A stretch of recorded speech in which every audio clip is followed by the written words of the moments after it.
Welcome to Unbound, the podcast with Beth Curry, author, storyteller, and survivor.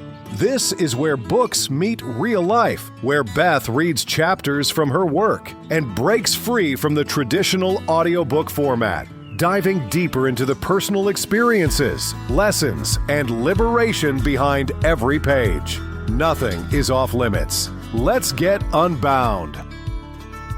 Hello, everybody. Welcome back to Unbound. I'm Beth, and today I'm going to bring you one of my oldest friends, Sally, who I've known since we were about 12 years old.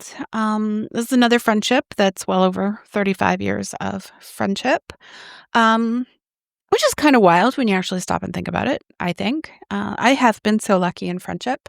Sally, Kelly, Nate, Jeremy, who I haven't spoken much of.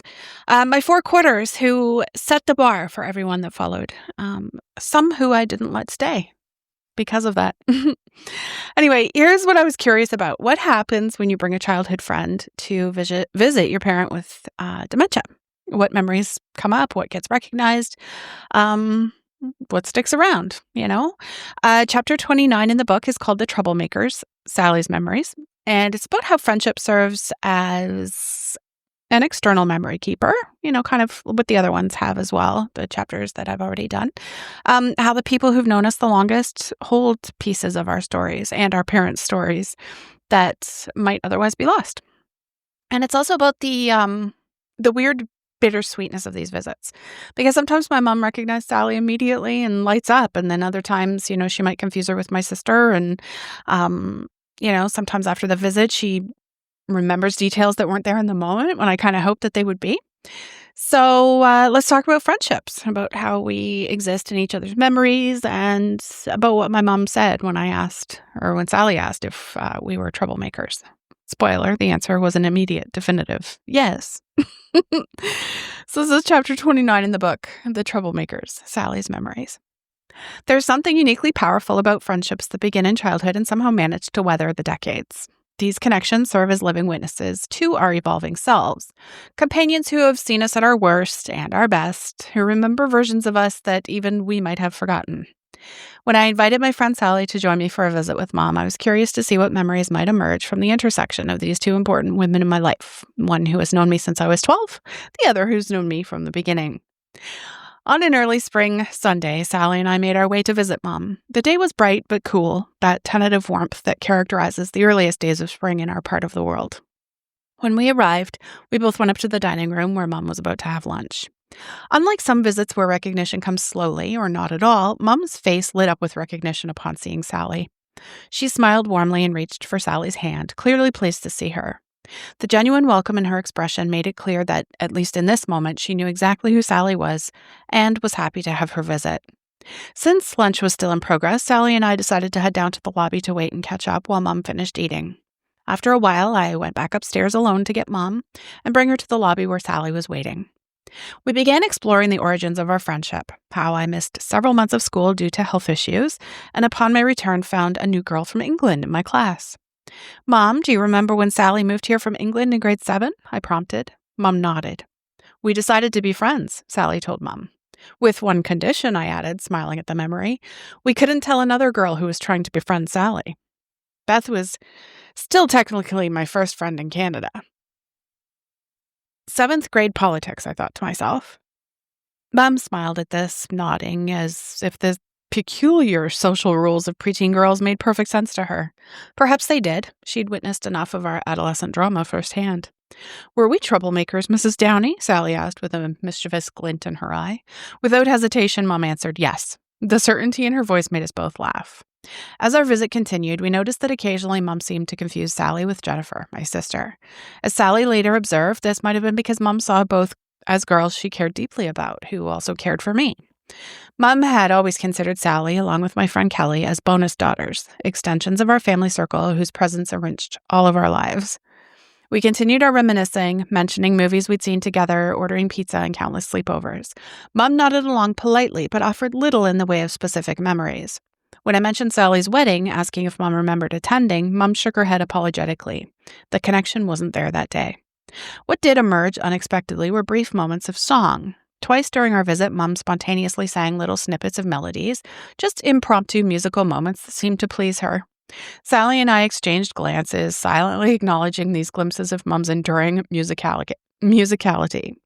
And when I started her off, when I was just a little girl, Mom continued, making up a few of the words, leaving Sally and I laughing, and partly wondering if Mom might pull out some of her more colorful language. Of course, that didn't come until her silly rhyming game, which she seems to take pride in. Despite our best efforts at redirection and prompting, the visit yielded relatively few memories or extended conversations. As we left, Sally and I had a great chat, and I felt seen with her understanding the bittersweetness of these visits. A few days later, however, I found Mom in a remarkably different state. Her mind seemed clearer, more accessible. When I mentioned Sally's recent visit, recognition bloomed immediately. "Oh, yes, Sally from England," she said, nodding confidently. "Such sleepovers you girls had." Wondering if us talking about it at the earlier visit opened the door to the memory bank, I asked what she remembered about those sleepovers. "Giggling. So much giggling. I'd have to come in and tell you both to quiet down at least 3 times a night." She shook her head in mock exasperation. "You'd promise to go to sleep, and 5 minutes later I'd hear you both laughing again." When Sally's mom came up in conversation, Mom immediately said, "Oh, she was a spitfire." She also mentioned enjoying their English accents. Our conversation was moved by Mom to the more turbulent periods of my friendship with Sally, the high school years when allegiances shifted and emotions ran high. "There was a time," Mom recalled, "when Sally and Jennifer became close, and the 3 of you weren't particularly kind to each other." This was accurate. A complicated period of teenage girl dynamics that had temporarily fractured friendships and created painful divides. I was struck by Mom's diplomatic phrasing. She acknowledged the difficulty without placing blame or judgment. "You had a lot going on then, too," she added, with expression turning more serious, "with that boy." Mom rarely brought up this period of my life unprompted, that mostly mentally abusive situation that had been a dark chapter I'd mostly kept hidden from her at the time. "I knew something was wrong," she continued thoughtfully. "You were saying and doing such strange things, wild stories, odd behaviors, like you were dropping hints wanting someone to guess what was happening so you could be helped without having to ask directly." Her insight stunned me. How clearly she had seen through my teenage attempts at indirect communication, how accurately she had interpreted behaviors I thought I'd concealed, and how clearly she had remembered.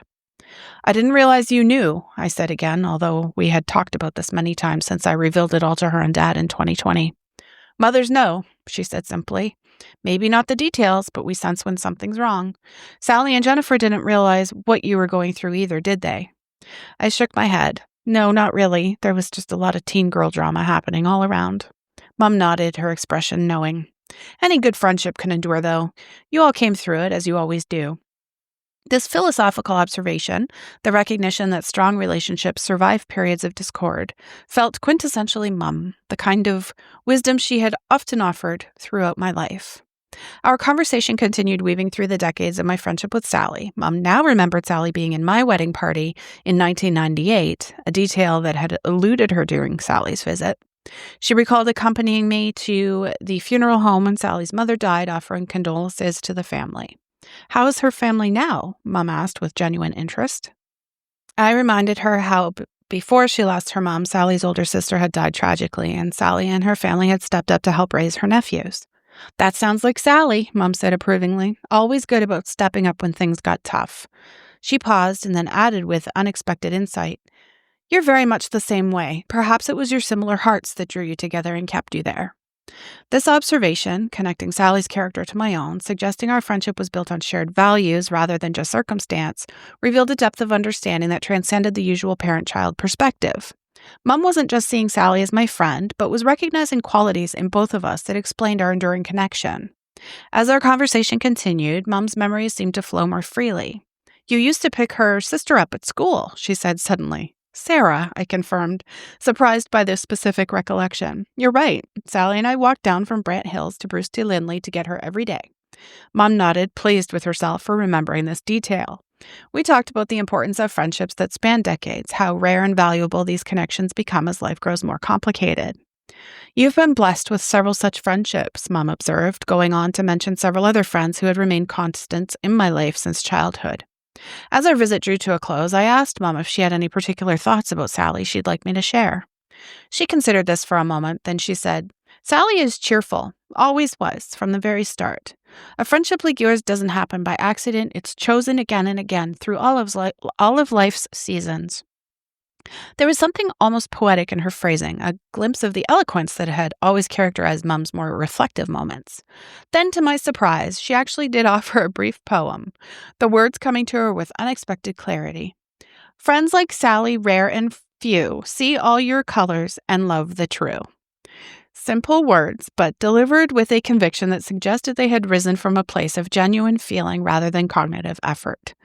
In that moment, I saw the mother who had always had a knack for finding just the right words, the woman whose emotional intelligence remained largely intact. What struck me most about Sally's visit and Mum's subsequent recollections was how friendship itself seemed to exist as a kind of memory keeper. Sally remembered versions of me that I had forgotten. Mum remembered aspects of my friendship with Sally that neither of us had fully registered at the time. Each of us held pieces of a shared history, fragments that together created a more complete picture than any of us could assemble alone. As Mum's condition progresses, I've come to value these external memory keepers more and more. Friends like Sally, who've witnessed so much of my life journey, help preserve not just their memories of me, but also, indirectly, memories of Mum. In their recollections of my childhood home, of Mum's cooking or rules or occasional interventions and teenage dramas, they keep alive dimensions of her that might otherwise be lost. And in Mum's moments of clarity, like her unexpected recollection of Sally and me walking Sarah home from school, or her insightful observation about our similar hearts, I'm reminded that memory isn't simply information stored and retrieved. It's a complex living thing, responsive to emotional connections and social contexts in ways we're only beginning to understand. The truth that emerges from these intersecting perspectives, Mum's, Sally's, my own, isn't a perfect factual record, but something richer and perhaps more valuable. It's the emotional truth of connections that have shaped us, the recognition that we exist not just in our own memories, but in the memories of those who have loved us throughout the various chapters of our lives.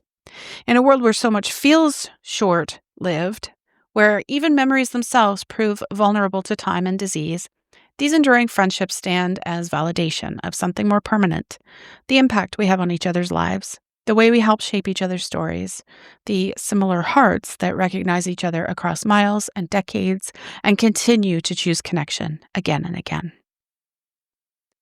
So let's talk about that kind of connection and that friendship, the kind that starts when you're 12 and somehow survives braces and bad bangs and crushes and parents and grief and moves and whatever unhinged decisions that you make at 17.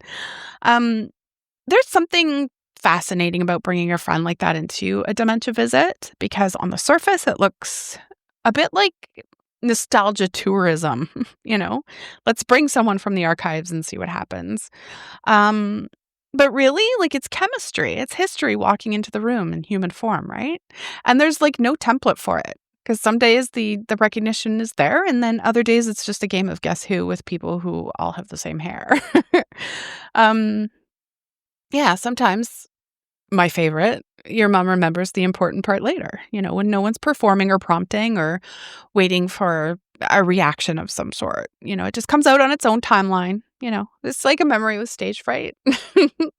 What I love about these visits is that they expose the weird and beautiful loophole that's in dementia, and that's the emotional memory bank staying open after the factual filing cabinet closes. If that makes sense. You can lose the specifics and the names and the dates and who moved from where and what year, but the feeling of someone, it sticks. Sally isn't just a person from my middle school class. She's a category in my mom's brain.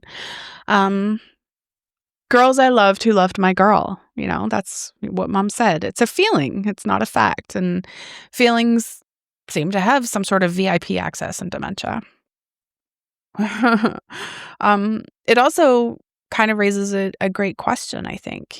Do long friendships exist because we remember so much about each other, or because we're allowed to forget the parts that don't really matter? Because if you've been friends for over 35 years, let's be honest, there were definitely terrible haircuts and really bad decisions. And, I'm thinking about gin smuggled in water bottles. My sister was on the bad side of that. Anyway, like even at least one period where someone wasn't speaking to someone else and nobody really remembers why. And yet here you are, right? You're still friends. The chapter really made me think about the role our friends play as, backup hard drives, so to speak. Like Sally remembered things about me that I don't remember about myself, and she still does, I'm sure. And, her versions of my memories are probably a little bit different too. My mom remembered things about Sally that we both forgot. And Sally remembered things about my mom that I forgot. So it's kind of like a Venn diagram or something, right? Like, yeah. So like what I find comforting is the idea that identity isn't something you hold alone, right? It's kind of co-authored and it's distributed and it's shared. So when, dementia starts fucking around with the shelves in someone's mind, it doesn't erase them. It just kind of moves where the memories are stored. And, some are in you and some are in your friends and some are in the stories that y'all tell together, right? And that's why these visits matter, I think, not because they test cognitive function. Also not because we need like the perfect hallmark moment, but because every time someone from your past walks into the room, they bring a little piece of context back with them. Sometimes that's enough. Sometimes I think that's everything. And the part about us being troublemakers, like, listen, if your childhood best friend doesn't make your mother immediately answer yes with no hesitation whatsoever, decades later, did you even have a childhood best friend? Yeah, so what Sally's visit and Mom's subsequent recollections kind of revealed to me, like I said, friendship itself exists as kind of a memory keeper. Sally remembers versions of me that I forgot. Mom remembers parts of, my friendship with Sally that neither of us remembered. We all hold these memories and they're important to be kept, especially when one person is kind of losing that stuff, right? Yeah. A friendship like yours doesn't happen by accident. It's chosen again and again through all of life's seasons. Yeah, Mom, you're absolutely right. And yes, we were troublemakers. Still are, actually. Thanks for listening to Unbound. Support and contact info in the show notes. Please join the Facebook group for discussion, and I will see you in the next episode. Thanks for listening to Unbound with Beth Curry. Join the conversation in the Facebook group or visit author.bethcurry.com. Want to support the show? Head to ko-fi.com/unbound podcast. Until next time, stay unbound.